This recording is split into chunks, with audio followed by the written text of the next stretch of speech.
Hey,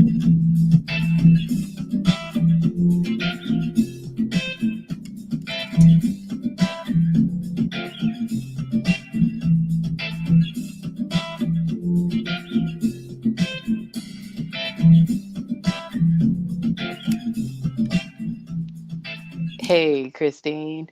Hey there. How I'm are having, you?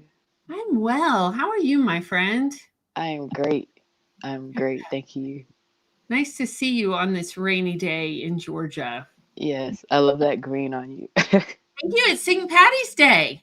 It is St. Patrick's Day. I got my bracelet on. There you go. So, you may not know this. I have Irish ancestry on my Mm, mom's side. So, okay. my great grandfather, Old Meheny, came across Mm, through Ellis Island. This story goes, I think he had $4 or $5 in his pocket, mm, and came from a lot of poverty to come over for the American way, came in and dropped the O and became Mahoney, like, was making his name more Americanized. right. And that's where my mom's side of the family comes from. Wow. I Yeah, did not know that. yeah. Happy St. Patrick's Day, Christine. You. You're Thanks. welcome. Definitely have the blarney of the Irish in my know and know me. Yes, yes, I can see it. I can see it. But it's all great. It's definitely a great combination that you have. You're great. Thank you, my friend. You want to do our intro? Of course, because I know who we are, right? But we have to tell our listeners who we are. Ladies, I am Shannon Mitchell, a Black millennial business owner, the owner and operator of Shalo Glow LLC, a handmade shea butter company, and I am your champion for self care, business care, and intentional wellness.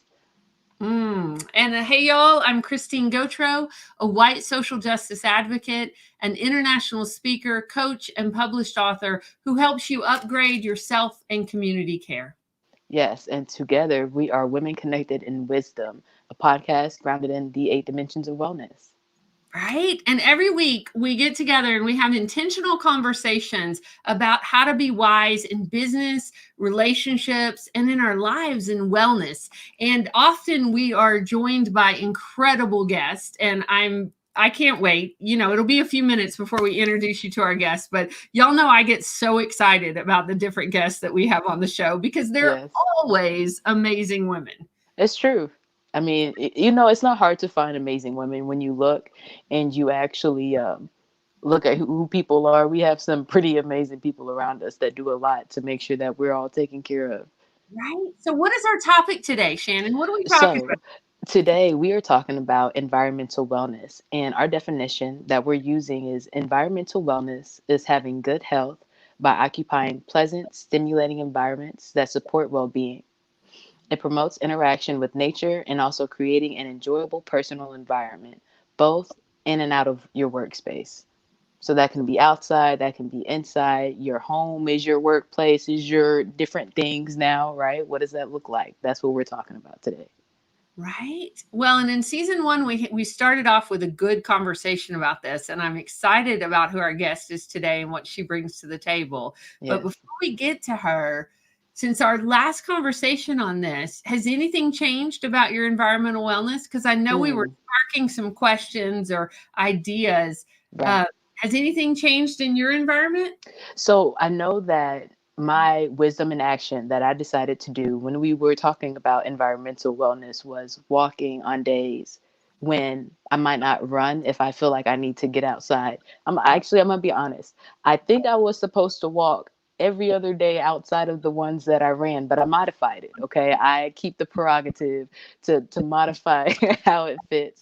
And I have to have grace with myself sometimes with stuff like that, right? But even if I haven't been running, I've been making sure to get outside. And if I feel like I'm getting more anxious or easily upset or whatever it is, I've been spending time outside. It's cold and gray today, but it's been sunny. So I've been laying out, getting ready for summer in these bathing suits, and I've really been enjoying it. Oh, that's awesome.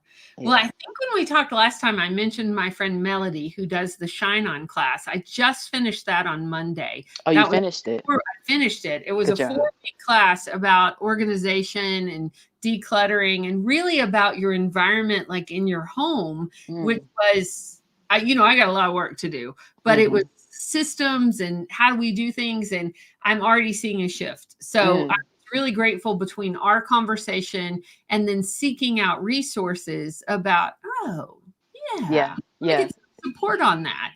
Yes. Because I really do want to shift some things. Yeah. So that's been a lot of fun. And I got to go on a hike yesterday, which was short, but it was much needed before this crazy weather came in. So. And I mean, anything is good. I think about how, I believe it was Sheila K. Collins that said, move what you can move. If it's your belly button, move it. So even if you wanted it to be longer, the fact that you got to do it is great. Right? Yes. And today we're going to be talking about walking with our guest. Do you want me to introduce her? I'm so excited about this guest. So let me give you all a little backstory for our listeners. So this next guest, I was retreat weaving at the Trail Dames retreat, which happens about every 2 years in the North Georgia mountains for women hikers.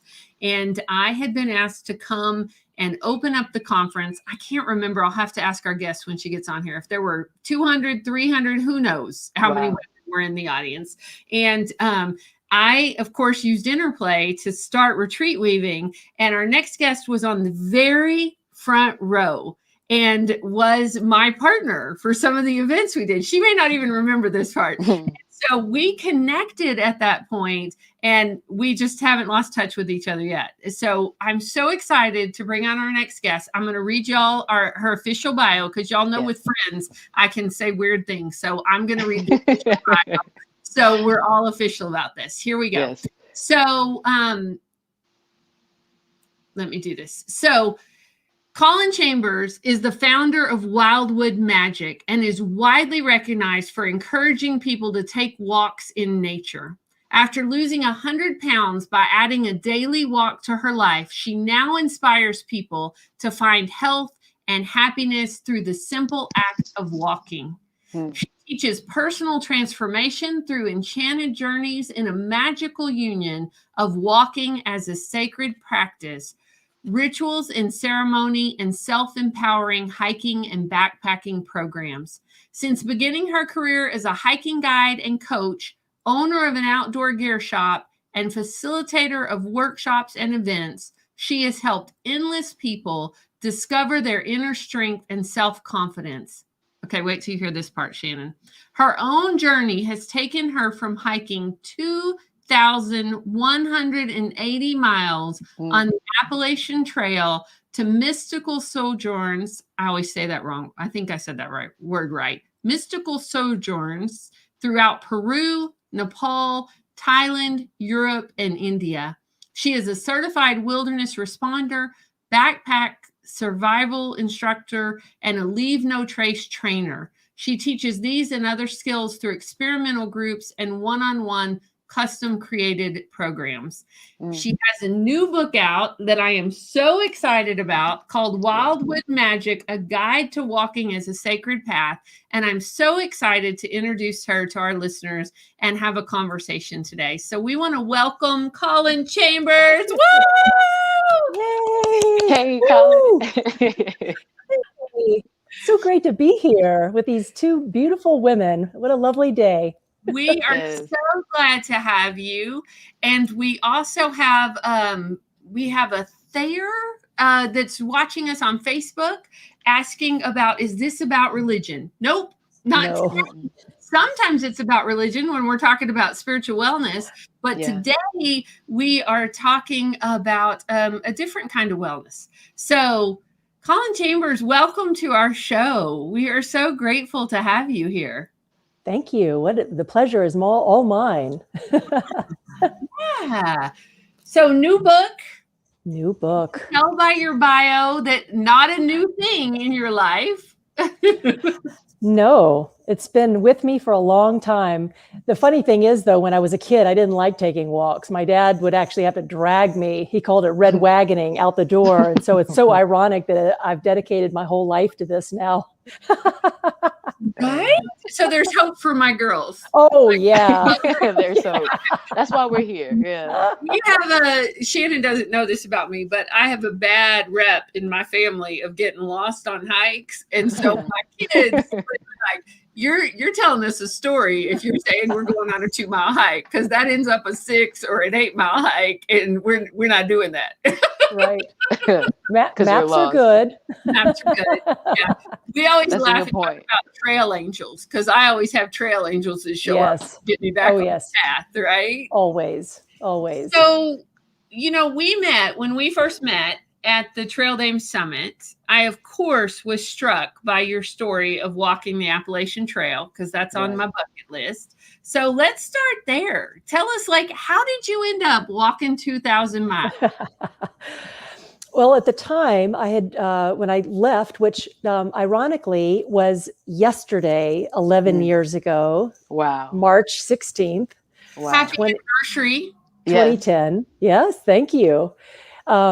I had delayed it a couple of days. A huge snowstorm came in, and I delayed it a couple of days, so it was good. But at the time, I had just sold my shop in LJ, and all those years of talking about hiking and sending people to trailheads and selling maps and giving directions, I just became more and more obsessed with it. And I had section hiked Georgia, North Carolina, and parts of Virginia and Pennsylvania with my first hiking partner. And it wasn't on his bucket list to do, but it certainly was on mine. So it was very timely. It was a rite of passage. And I thought I knew stuff about long distance hiking because I'd been teaching it, leading hikes and doing all these things for a long time. But what I didn't know was I didn't really know anything about long distance hiking until I was in the middle of it. So it's a journey in and of itself. And although I was used to walking every day, I didn't know anything about walking to Maine. Few people would, right? Even really know about the Appalachian Trail till I moved to Georgia from Texas. Right. And of course, reading Bill Bryson's book about the woods. And a friend of mine, actually, when I moved here and took her to the trailhead of the Appalachian Trail, said, "Oh, I got to buy you this book." And brought me this book because she thought it would discourage me from hiking.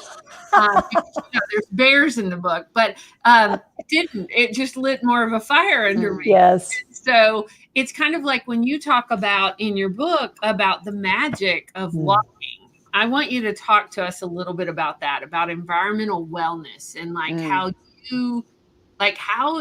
just walking has been a lifesaver for you. Absolutely. And I keep focusing on in there, it's not just a physical, exercise. And I think that in the beginning, when it was about losing weight for me, it was about just that physical exercise. Oh, I got to burn calories. But it's such a whole health activity. It's mental, emotional, spiritual as well. And the magic, because a lot of people don't know what that means. They think of tricks and illusions. And really what the Wildwood Magic is all about is really simply a perspective that we can adopt at any time. And it doesn't matter if you don't live near beautiful woods or the enchanted forest, as I always talk about, even if you have a nice neighborhood to walk in, it's really about choosing a perspective of looking at it like a personal adventure and putting aside any stresses and, the worries of the day and dedicating that amount of time to just walking out and just being in nature. We're so busy a lot of the time that we don't even notice, like those beautiful birds that were just chirping out your window. I mean, these little gifts that go completely unnoticed unless we bring in that awareness. And that's really what it is. It's just a sense of awareness. Mm-hmm. What's interesting to me, Colin, is that you remind me of myself, and the thing that you said no to ended up being the thing that you said yes to. Like, why did I used to say no to this, Yeah. And your story exactly is like the Latte Factor. I don't know if you ladies have heard of that book, but Christine and I have been in a mastermind, right? I actually got it from Manifestation Monday, Christine, and read this book about financial strategy, basically, and how in the latte that you buy every day could actually add up what you want and that you're saying you can't afford is the point, right? Mm-hmm. But the character in this book was an editor at a magazine that was a travel magazine. So she saw these pictures and I don't want to ruin it for the listeners, but by the end of the story, she was in a completely different position, and she ended up being the person to take the pictures, herself. And that sounds like exactly what you did. You said, I don't actually over here, I'm fighting it, but now I need to be the person to take the walks and have the different goals, even if my partner doesn't have those same goals. Yeah. I love that. Well, it was interesting because in the beginning, it seemed like a chore, the habit that I was getting. Okay, got to get up. I have to be at work at such and such a time and I have this amount of time. But it's like anything, when you make it your own, and you kind of think, that's my thing. Oh, I can't be there that early. I have to walk. I'll be there an hour later. When you do that and you make it your own, there's nothing better you could add to your life that would increase your wellness so exponentially. So I think that's why I've really gotten so excited about it, because it will fix anything physically, mentally, emotionally, and spiritually.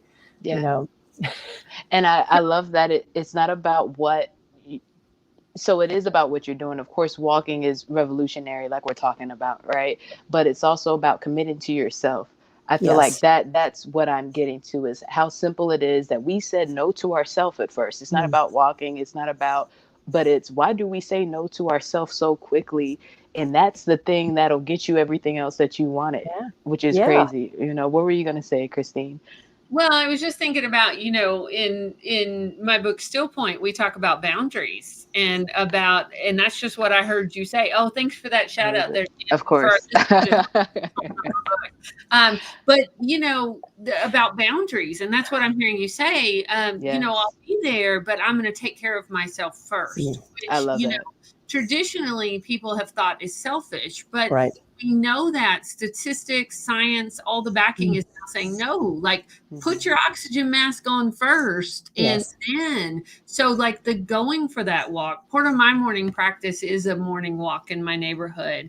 And I am so grateful for the practice for so many reasons, but we have a relationship with the land, I don't want to should on us, but it is delightful to have a relationship with the land on which we live. Oh yeah. Oh, that tree is coming into bloom. Like I have a cherry tree at the front of my neighborhood that I adore, and she is glorious, right? Yes. She's about to be full bloom, but like here she comes, and I talk to her every day when oh my God, look how gorgeous you are. I can't wait to see you. Like, I mean, she's stunning, right? That's it right there. That's it. What you're talking about. It feeds my soul because I am connected to where I am, right? Yes. And even acknowledging the hurts and the places where there's been damage or there's been, a wounding, and like a wounding of a tree or a wounding of the land, or and I see you,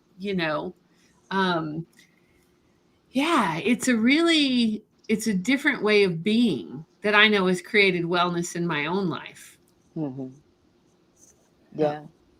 And I didn't realize how big of a part of my life it was, especially since for the past 5 years, I've been in the restaurant industry, right? So as a kitchen manager, I might not even know what time it is because I'm in the kitchen. There's no windows in here. We're cooking this food and putting it on these plates. Or if you're a floor manager, you could tell if the sun went down. But outside of that, you're not listening to the birds sing and looking at which flowers are coming up. You're driving home at 3 a.m. as fast as possible, Right. So after Corona shut everything down, and I realized the difference in the days or the weeks when I would be outside versus the ones when I would be inside more. I said, oh, you know what? I need to tie back into band camp and being outside and doing whatever that looks like now.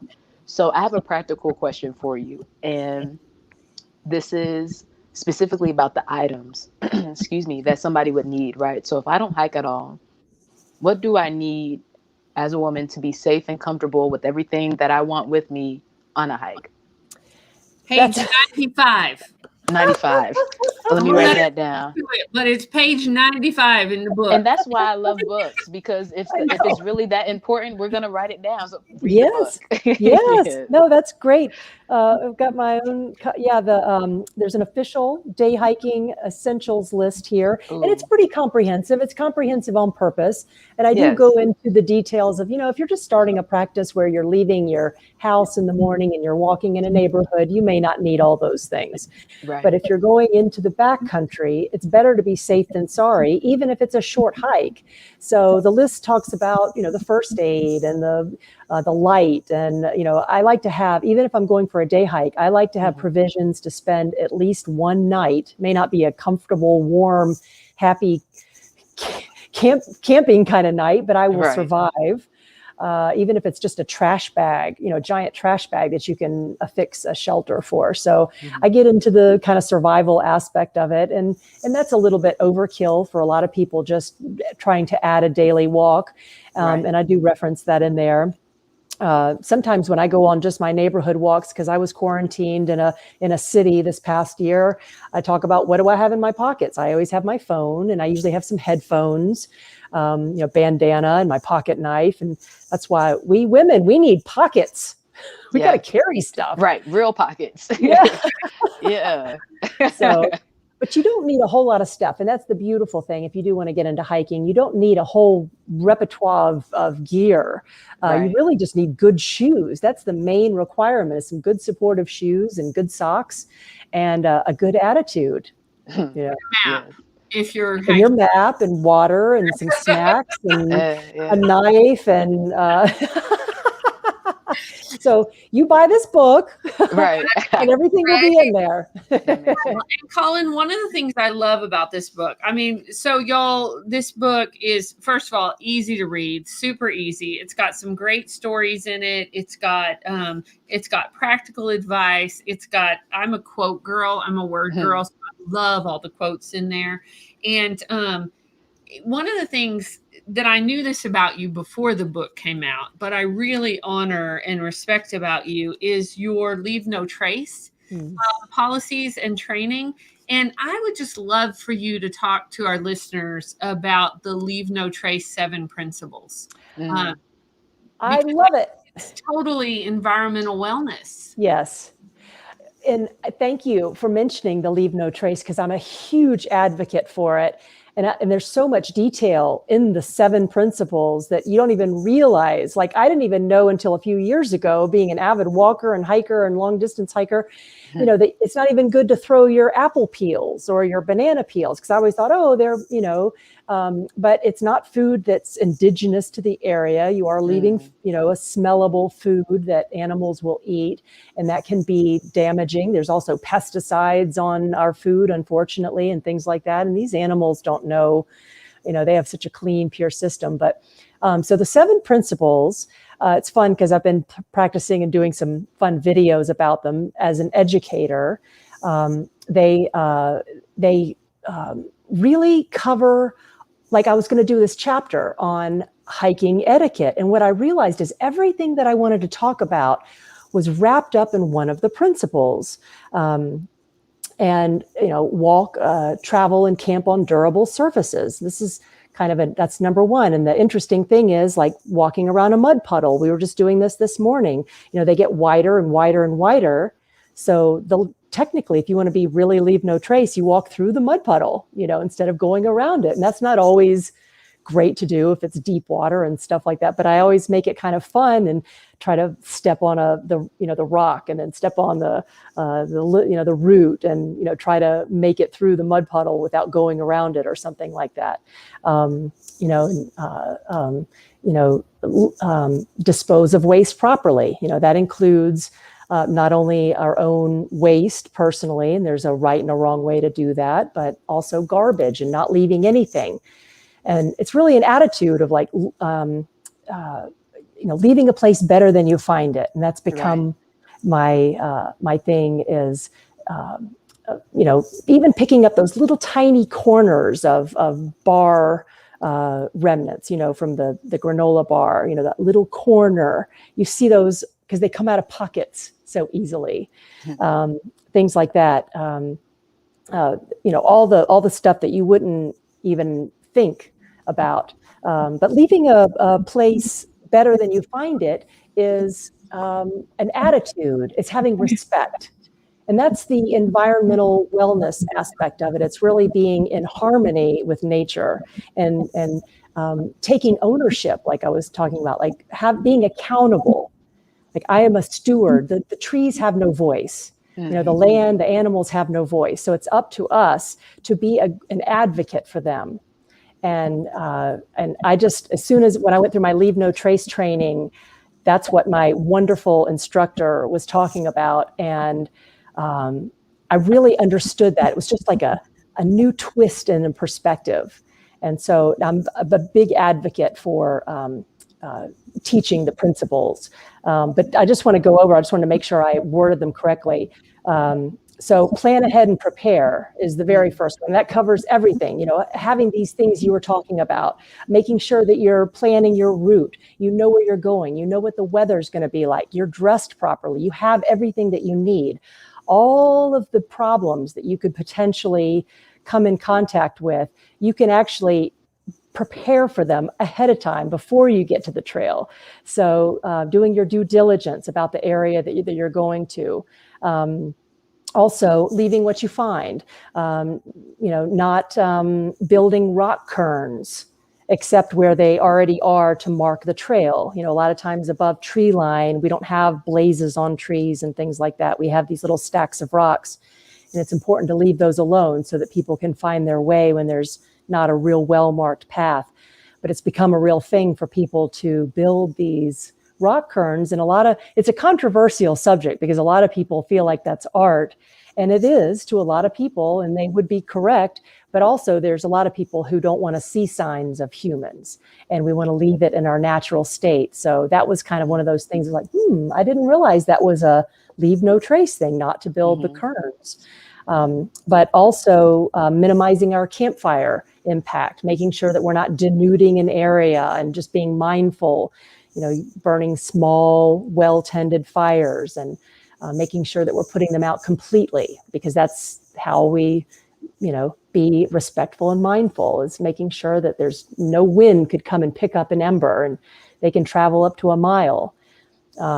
And being respectful to wildlife, not letting your dogs chase wildlife, making sure your pets are on a leash and picking up after them and not disturbing the wildlife in any way.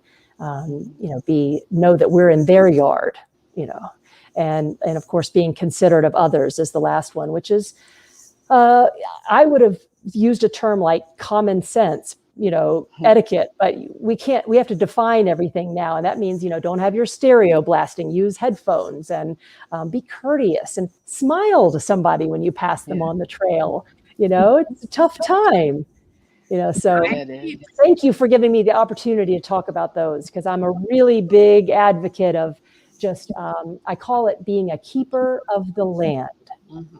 So I love that, Colin. Thank you. And thank you for that work. My crew likes to make fun of me a little bit because, I'm the one that always has the trash bag that when we're going places, I'm picking it up, or I'm, and I taught my Girl Scouts when I had a Girl Scout troop, the leave it better than you found it. Yes. And, I think when we talk about environmental wellness, like, what if every single person did that in nature and in our own homes, right? That we left better than we found it. Yeah. Like, I don't know, that phrase about many hands make light work. I think about that quote, and I think about if every single one of us left it better than we found it, what a world we would leave to our kids and our grandkids. Absolutely. And our nieces and nephews, and, And it doesn't take much effort, to leave it better than you find it. I have this ritual, and thank you for mentioning the trash bag, because that's definitely on my essentials list, to have an extra, even if it's for your own trash, like you bring an apple, instead of being tempted to throw it, having a place already designated to put it. And that way, if you've got a trash bag, you're like, well, maybe I'll pick up those little scraps of plastic. I don't pick up paper because it will disintegrate, but plastic will hardly ever. So yeah, good for you. Trash bags. Okay, so I have a practical question. I know you don't, your book is not a lot about your hike on the Appalachian Trail, but like when you were hiking the Appalachian Trail, how often did you get to get rid of your trash? Like if you had, like, how does that work? Well, that was it's funny you should say that, because that's what you get obsessed with, is finding trash cans, because you don't want to carry it. You don't want to carry one single solitary tenth of an ounce of a gram extra than you need to. So, Right.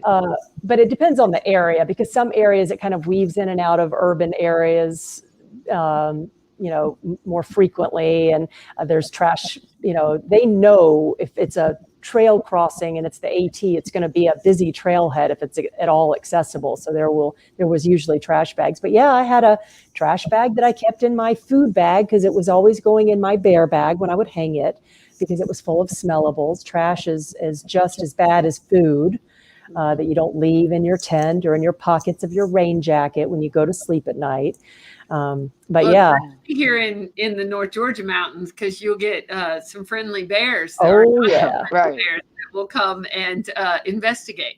Right. But they're nothing to be afraid of. They just want your food. They're opportunists. So if you don't have anything smelly in your tent, there's nothing to worry about. Right. I have a funny story about that when we first moved here, we went camping in South Carolina at Edisto Beach. Okay. And I made a rookie mistake, and I was not a rookie camper, but it had been a while since I'd been camping. I had 2 young kids with me, and I had checked the perimeter, but I hadn't gone out wide on the perimeter. And I didn't know until that night that the previous campers had dumped trash in the woods. And so in the middle of the night, I heard, it must have been 1,000-pound boar. I'm sure it wasn't that big, but that's what it sounded like in the middle of the night, like a wild pig going for this trash. And like, I was like, and I grew up in the country, so I'm definitely more afraid of a wild boar than I am of a bear. Like, I'm just like, and so it was one of those things. I'm praying in my tent because I had nothing. Like, I'm just like, what are you gonna do? Like, I need some help here, like somebody. And then it wasn't too much longer that I heard another wild boar across at another campground lift their head and call for the other one, and they went away. And then the next morning, I did the perimeter check, and there was definitely trash and food that somebody had dumped when they left, and it was like, not only is it not good for our environment, it could have been dangerous. And so it was like, come on, y'all, let's take care of each other. And so I think that is, I think it's important that we do that. Shannon, you got a question for Colin? I don't think so. I think she's answered everything. I know we talked before, and I just keep thinking about the walking and how I look forward to continuing to do that. I love how simple it is. And it reminds me, we talked about this, right? Losing weight and staying dedicated and disciplined to what you said you were going to do for yourself. And again, how to work that in, because it seems simple. But a lot of times we can work ourselves out of doing that. So I was telling Christine that on our first episode, that was my wisdom in action, that I was going to walk even on the days that I don't run. So I love that on the second episode of the Environmental Wellness, you're here talking about how simple it can be to walk and how beneficial it is. Yeah. How often, Colin, I have a question for you. How often how long do you usually walk a day? Do you do it per miles, or do you do it per minute? And does that matter? And do you talk about that in the book? I do. And it doesn't matter. It's really what you need. And everybody needs a different level of exercise or energy, or, expending energy. Like today, my friend and I, we only got a 3.5 mile hike in because it was pouring rain. We were lucky. We got the window. But while I was writing that book, I was walking on average 8 to 10 miles a day, but I was in a urban area, which is not my favorite place to be. So I was on flat pavement with my running shoes on, and, I was going at a much faster pace than I traditionally like. I like to be in the woods and amble and listen to the birds, and I like to take pictures of the little flowers and little shoots coming up and rocks. And but it doesn't matter. It's really whatever you can dedicate, whatever amount of time, and whatever it is in the beginning, it'll eventually be not enough. Right. and that will grow. And when we were talking about, making that your thing, like you have, Shannon, and you have as well, Christine, you realize that you wish you had a lot more time to be out there and doing that, because it's such a wonderful therapy. It's a great way to work through, process stuff going on in your life. It's a wonderful, if you've got a friend, it's a great way to talk and get things out. You're moving your energy. And the techno stress is such a big issue that's going on nowadays. We're all on devices and computers. And so being in that nature and actually experiencing the all these chemicals that are being emitted from the trees. And they talk about that in the forest bathing book, Dr. Lee's, it's a highly recommend, and maybe you've got some show notes. I'll send you a link to that book, but talking about forest bathing and the health that you receive from just breathing in the chemicals that are coming off the trees, the natural healing properties. It's magical. I love that. Yesterday I got to sneak out before the big storms were coming and go to Tallulah Gorge, a state park here in North Georgia. And it really is like, it was shorter than I wanted it to be because, the weather was coming in, and but it was enough that it was just, it lifted my soul, like seeing the water, being in the woods, being, it really is, when you say the word magical, it's for me, it is, there's nothing like it. And I'm grateful for where we live, that we have access, and we have some urban access, and we also have within, where I'm at in North Georgia, I'm 45 minutes from the start of the Appalachian Trail. Like, I mean, that's some hardcore hiking there. Yeah, that's a good one. Talking about show notes, Colin, you so generously offered for our listeners a free guide to self-empowerment through walking as a sacred practice. Mm-hmm. So we're going to put that in our show notes for our listeners.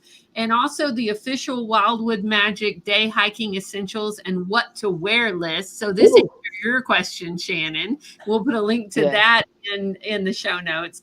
And look at this. I mean, Colin is blowing out of the water all our guests as far as gifts. The 10 must-haves to be a totally confident backpacker. So give us a preview before we end the show, Colin. Like, what are some must-haves to be a totally confident backpacker? It goes back to that planning and preparing, the number one, leave no trace principle. Just having what you need, making sure that all your needs are covered.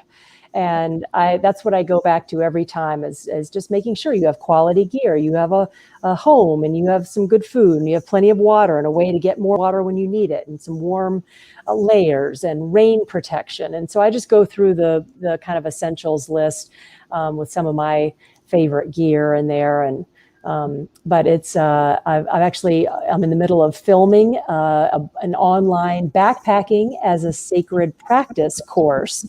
So that would be even more helpful to learning what you need to know to be a confident backpacker.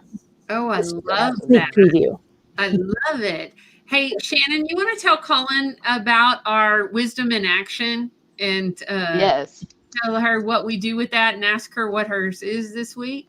Yes, I would love that. So for every week, we talk about a dimension of wellness, right? But like I was saying, sometimes it's hard to implement it, or we say that's important and then kind of push it off. So we challenge our ladies every week to say, what is your wisdom in action going to be?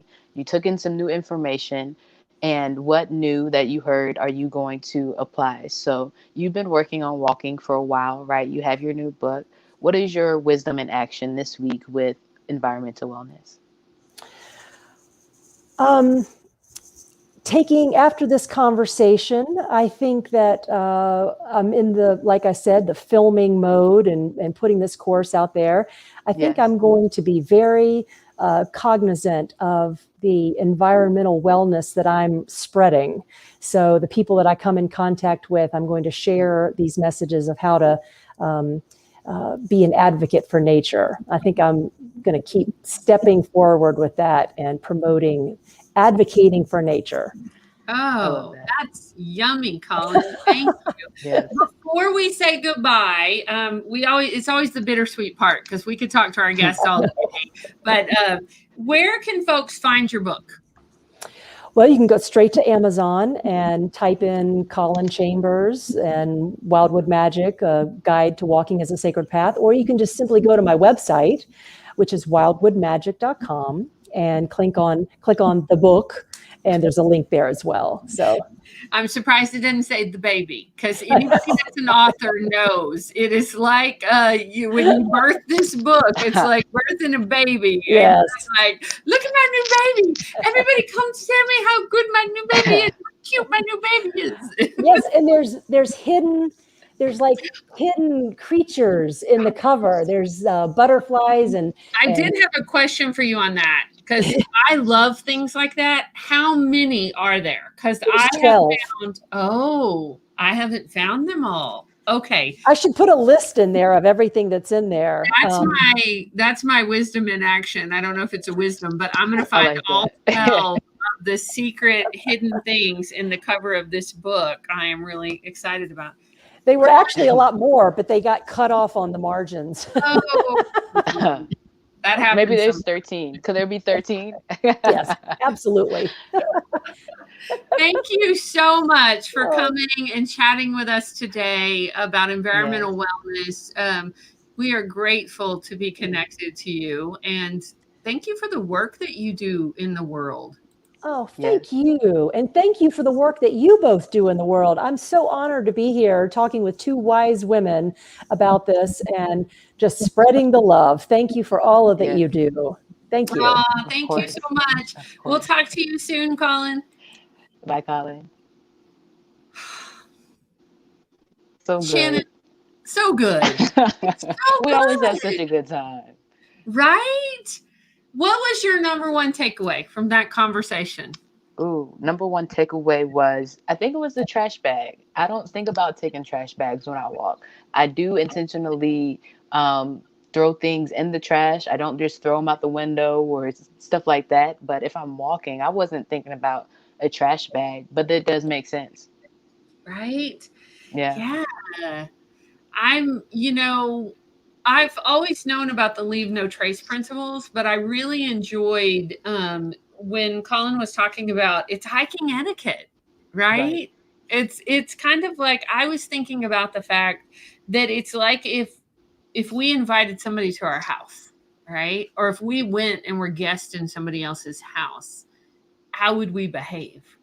Right. And oftentimes we don't think the same way when we're outside, it's a bigger house, right? That's a great point. This is the squirrel's house. Yeah.